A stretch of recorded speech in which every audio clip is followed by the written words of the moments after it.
So, what just transpired a couple of days ago is the NBA draft and the free agencies. We have a lot of things to talk about, but the first thing that I want to talk about is the free agency. Oh my goodness, a whole lot of things has happened. We didn't have Chris Paul going to the San Antonio Spurs. We didn't have Klay Thompson news that just came.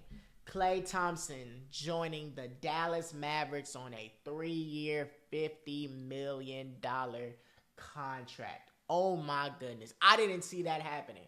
It's like the Los Angeles Lakers like the Dallas Cowboys of the NFL in regards to you have opportunities after opportunities to get a good player in free agency, and time again you cannot do it. And it pisses me off because it's like LeBron doesn't have that much longer. I'm a LeBron fan. LeBron is my favorite player. LeBron is the GOAT in my eyes. Give this man some help. Give this dude a guard. Give this dude somebody, because the bench was absolutely shit. We need somebody. We could have had Kyrie. Didn't get Kyrie. We could have had Russell Westbrook. Didn't get Russell Westbrook. We could have had Harden. Harden, as you see, signed 2 years, $70 million with the Clippers. It's like, dang, who we finna get? We gonna sign another Torian Prince? Who we gonna get? We need impact players. Impact players, and we haven't been getting that. D'Angelo Russell, he cool, but in playoff time, he's wishy-washy. Against the Nuggets, wishy-washy. Did he play better? Yes, he played better, but as you saw, he still had games where he played like absolute shit. When are we gonna get some help for LeBron James and Anthony Davis? If Anthony Davis can stay healthy, he stayed healthy this year, and he actually played pretty good in the playoffs, but we need some help. We couldn't get Klay. Paul George couldn't get. Who we gonna get? We let go of Kentavious Caldwell-Pope years back. We went to the Nuggets, got him a ring. Now, as you see, he then signed a 3-year, $66 million deal with Orlando, and he could really finish his career there. KCP don't got nothing to prove. So I would have just took the bag personally. But for the Lakers, I don't even know who we gonna sign. Can we get DeMar DeRozan? Can we get Zach LaVine? Who we finna get? And it literally makes me mad. But going to the Klay Thompson deal with the Dallas Mavericks. The Dallas Mavericks is gonna be back. And they're gonna be back swinging. I personally still believe in Klay Thompson. Yes, I know Klay Thompson shot 0 of 10, had 0 points. I get it 100%. But I still have hope. He's one of the best shooters this league has ever seen. I still have hope. And the fact that he has Luka Doncic and Kyrie still on the team, they can play make for him. And I feel like even though this is a cheaper deal than the deal that he declined in Golden State, which leads me to believe that he probably didn't want to be in Golden State. Because in Golden State, he had a 2-year, $48 million deal. Now he has the 3-year, $50 million deal. So the Mavs actually got him for cheaper. I feel like that's what he's worth too right now, because he is going downhill. The Golden State Warriors also got a 2 second-round draft picks. That's what they got.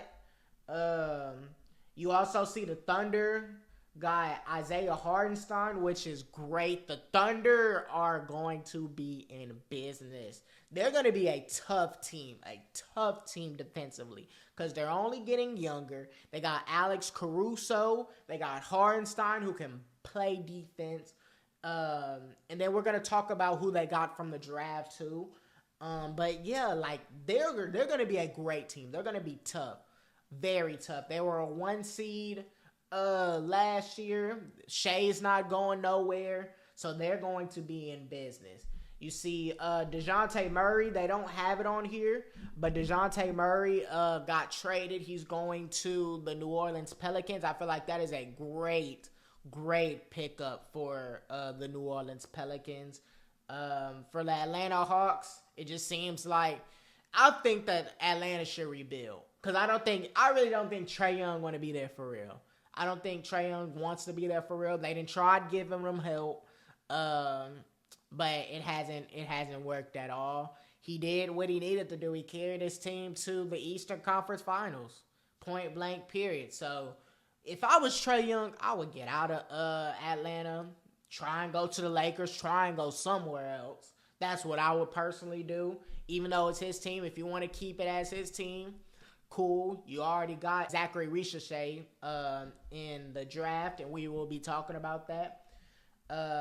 Derrick Jones Jr., after the Klay Thompson signing, obviously he's going to be gone, and he's going to the Clippers. Kevin Love is staying with the Heat. The Sixers sign Eric Gordon, Kelly Oubre, and Andre Drummond. Let's see who else.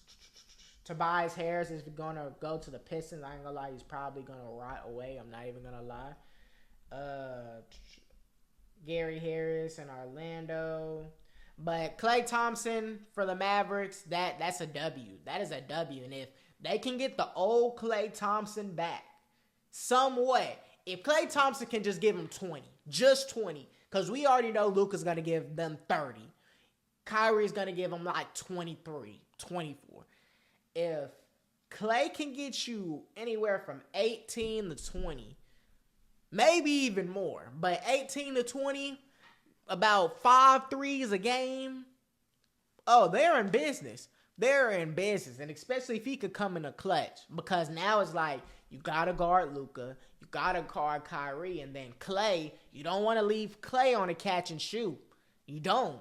So that's going to be scary for the Dallas Mavericks. I'm not even going to lie to you. Now, Paul George to the 76ers. Man, when I tell you, because this happened today as I'm recording this video. I woke up at like 3 in the morning. Woj talking about some Paul George going to the 76ers. I'm like, huh? He going to the Sixers? Are you serious? That at 3 in the morning is absolutely crazy. Absolutely crazy. It was a failure in my eyes with the Clippers because of the simple fact you don't go to the finals. With that team, you didn't have everybody. You didn't have trials and tribulations galore with that team.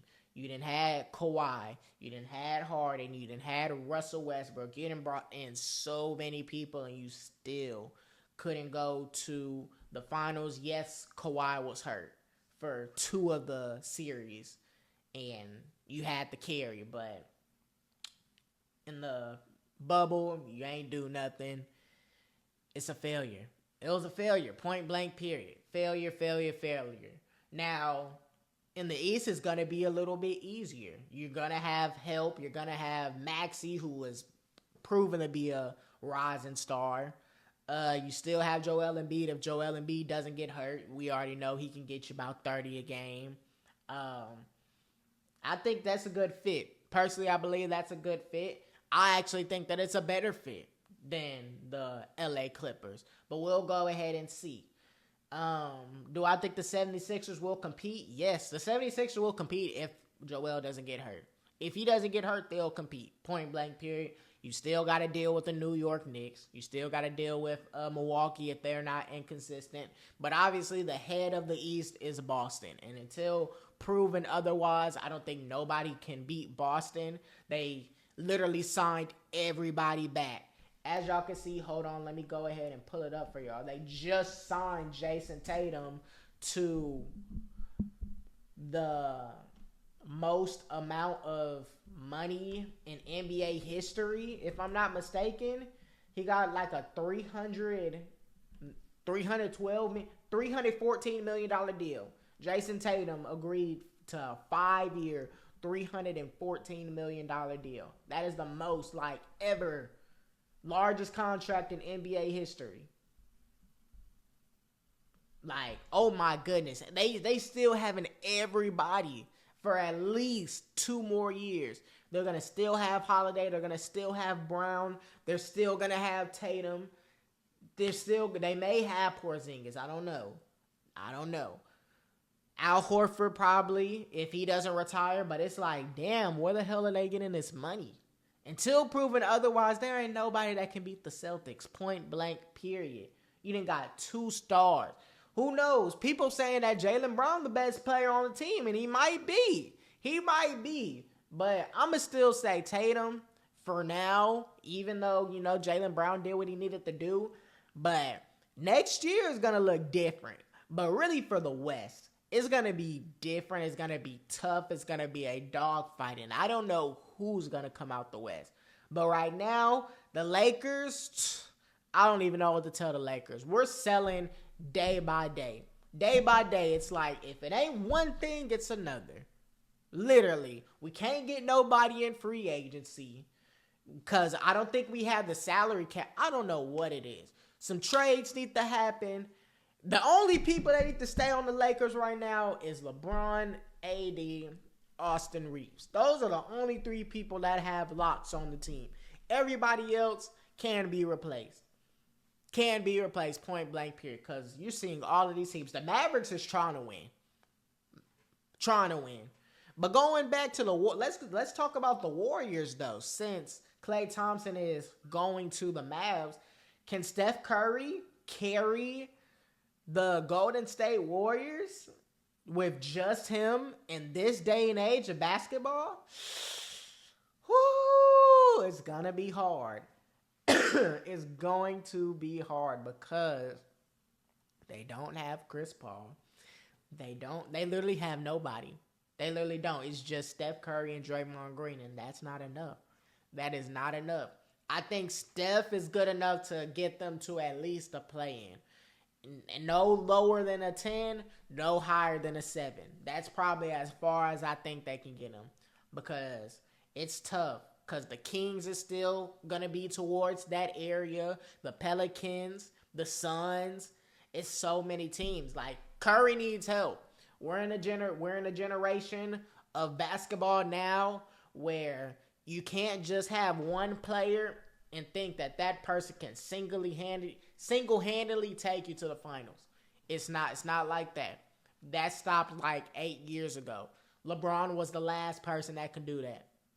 Well, I take that back. Steph did it. But he had help. Like, Klay was helping. Jordan Poole was helping. We can't lie. He had help. But I'm talking about literally one person and a bunch of role players. LeBron was the last person that could do that. So, I don't know how to personally feel about Steph Curry and the Golden State Warriors. It's going to be hard if they can't get nobody in free agency. I wonder who did they draft. We're going to have to see who did they draft. But, yeah, it's going to be hard. It's going to be hard for Golden State. I think Steph can keep him afloat, though, be in the playoff race. I will never count out Golden State and Steve Kerr and Steph Curry and Draymond Green. I'll never do that. But in regards on winning a title, it's going to be hard to do that. It's going to be hard to do that. They're not dominant. And it's sad. The dynasty is officially over. The era is over. Klay's gone. I don't think they're going to get another ring. I could be wrong, but, man, the dominance that they had, literally where it felt like Golden State could not be beat. The greatest team ever assembled, having KD, having Draymond, having Klay, having Steph, having Andre Iguodala, then still winning the championship after KD leaves. Then they're back at the top of the NBA. And now Klay. After last year, he was on a shooting slump and he wasn't playing good. Now it's done. It's crazy. Life just comes at you just like that. And just when Golden State had that run, now it's like the NBA is turning into the young stars, the rising stars. Anthony Edwards, Shai Gilgeous-Alexander. You're having a bunch of rising stars, really.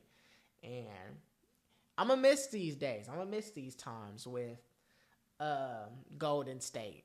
You got to just appreciate it. Even though I hated it. I hated Golden State. I hated it. I hated when LeBron always had to go up against them. I loved when LeBron got that 3-1 comeback. But you always got to appreciate it, though. You always do. So, obviously, the favorites is still going to be Boston.